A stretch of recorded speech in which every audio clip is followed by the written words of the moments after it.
Good morning friends. I hope आप सब अच्छे होंगे। आपका स्वागत है आपके अपने YouTube channel current affairs for exam में। चलिए आज दिनांक 8/2/2025 की प्रश्नावली शुरू करते हैं।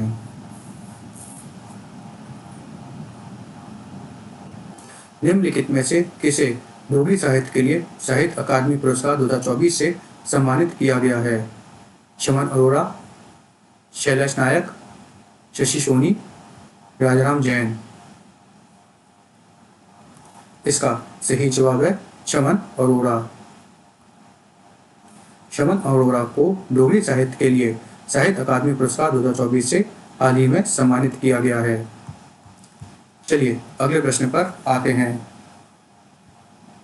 निम्नलिखित में से किस देश ने हाल ही में संयुक्त राष्ट्र अमेरिका पर टैरिफ लगाया है?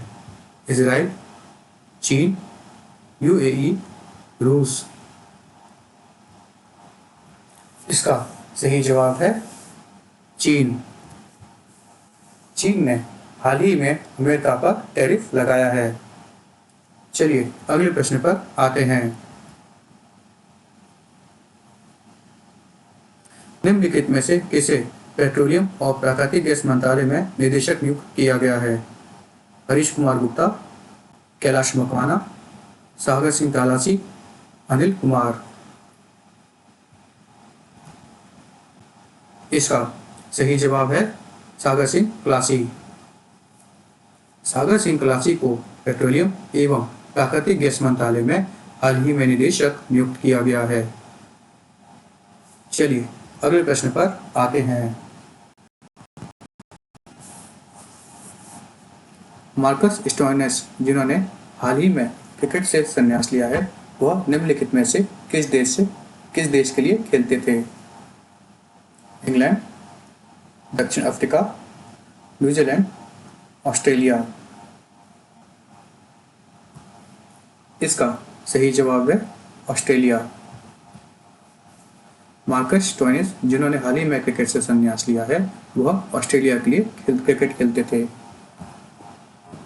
चलिए अगले प्रश्न पर आते हैं।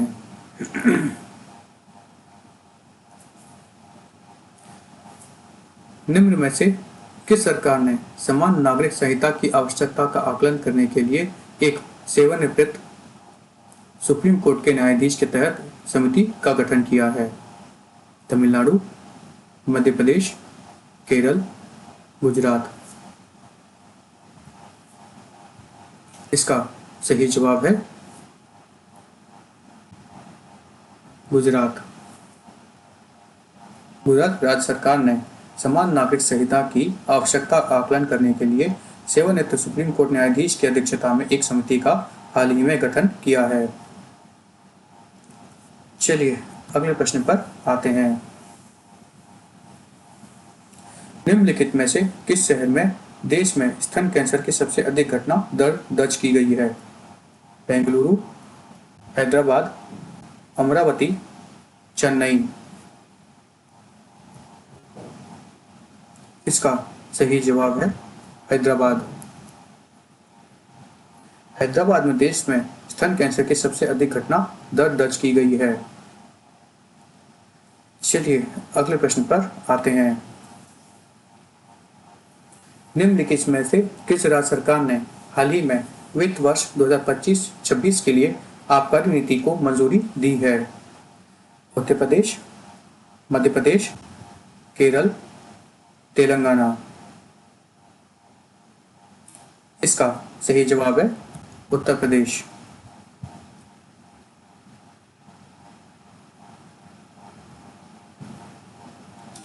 हाल ही में उत्तर प्रदेश कैबिनेट ने वित्त वर्ष 2025-26 के लिए नई आबकारी नीति को मंजूरी दी है। चलिए अगले प्रश्न पर आते हैं।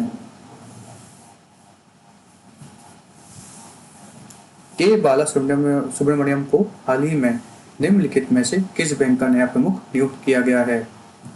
HDFC bank, axis bank, city bank, ICICI bank.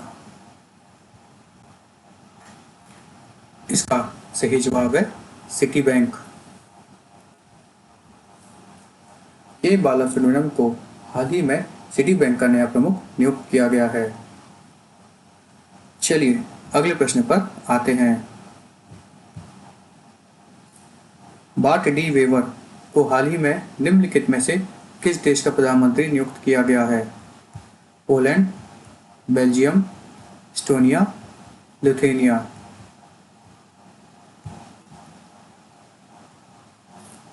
इसका सही जवाब है बेल्जियम। बार्ट डी वेवर को हाल ही में बेल्जियम के प्रधानमंत्री नियुक्त किया गया है। चलिए अगले प्रश्न पर आते हैं।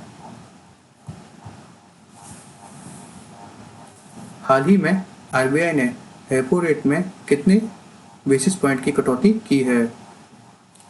0.25%, 0.5%, 0.675%, 1%। इसका सही जवाब है 0.25%। आरबीआई ने लगभग 5 वर्षों में पहली बार रेपो रेट में 25 आधार अंकों से घटाकर 6.25% कर दिया है।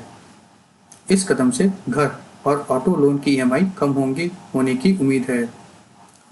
रेपो दर वह ब्याज दर है जिस पर भारतीय रिजर्व बैंक वाणिज्य बैंकों को ऋण देता है। आधार अंक बीपीएस माप की एक इकाई है जिसका उपयोग ब्याज दरों में परिवर्तन का वर्णन करने के लिए किया जाता है। चलिए अगले प्रश्न पर आते हैं। निम्नलिखित में से किस देश ने हाल ही में महिला खेलों में ट्रांसजेंडर छात्रों पर प्रतिबंध लगाने का विधेयक पारित किया है? US, France, Germany, Spain. इसका सही जवाब है यूएस।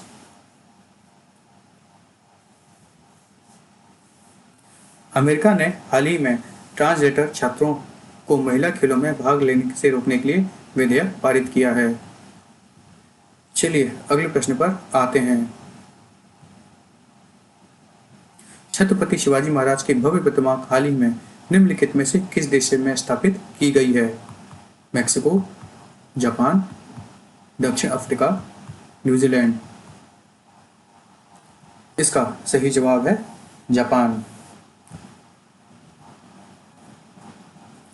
छत्रपति शिवाजी महाराज की भव्य प्रतिमा हाल ही में जापान के टोक्यो में स्थापित की गई है। यह प्रतिमा टोक्यो में अमही पुणेकर संगठन की ओर से अखिल जापान भारतीय संघ और टोक्यो स्थित एडोगावा इंडिया कल्चर सेंटर के सहयोग से स्थापित की जा रही है। चलिए अगले प्रश्न पर आते हैं।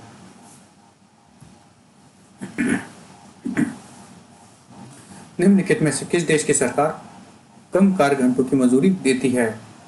Germany, America, Spain, France.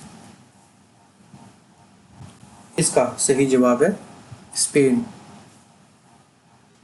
Spain की सरकार ने काम के घंटों को कम करने की हाल ही में मंजूरी दी है, जिससे वेतन में कोई कमी नहीं की जाएगी तथा कार्य सप्ताह 40 घंटे से घटकर 33.5 घंटे किए जाएंगे।